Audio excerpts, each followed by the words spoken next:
At 8:30, we got Chattanooga, which is 3-0. Cleveland, Illinois, which is 2-1. Illinois favored by 19.5 points in the Big Ten Network. And Tommy DeVito, the quarterback for Illinois, has gone 65-97, throw for 622 yards, 6 touchdowns, 2 interceptions through his first 3 games. Chase Brown, an absolute dominant player on the ground for them, has had 75 carries for 496 yards and 2 touchdowns. And Isaiah Williams has had 19 catches for 157 yards and a touchdown. Let's go over the first 3 games real quickly for Illinois. Illinois started out the season in week 0 against Wyoming, where they absolutely thrashed the Cowboys. And they showed the Big Ten West isn't the strongest this year.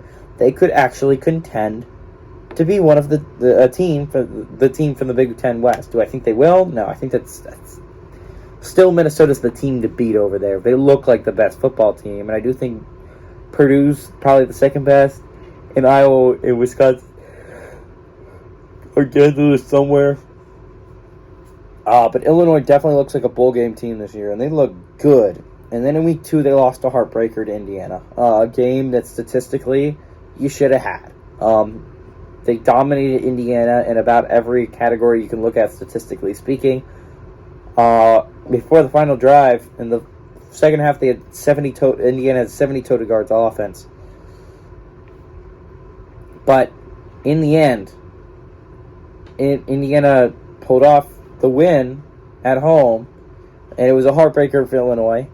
And they bounced back, and they dominated Virginia the next week. Just absolutely crushed the Cavaliers. And then last week they had off. Week 3 they didn't have to play football just to prepare for this football game against Chattanooga. And while Chattanooga's a very, very good FCS team, the Mocs are not a team to be taken lightly. Illinois, they look like an actual tough football team. Tommy DeVito has been doing what he's been asked to.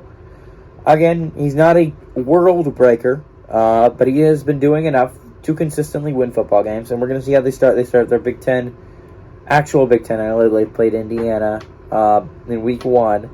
But this is their actual Big Ten, where they actually have to play teams like Wisconsin and Iowa and Minnesota and Purdue. And we're going to see how they do against teams like that. Illinois is a really interesting football team. I really like them to win this one. I don't know if they cover... I'm going back and forth on the 19.5 point spread because I do think Chattanooga is a good football team. But I think Illinois has the talent there, and I think they have the ability to, and I think they do cover the 19.5 point spread.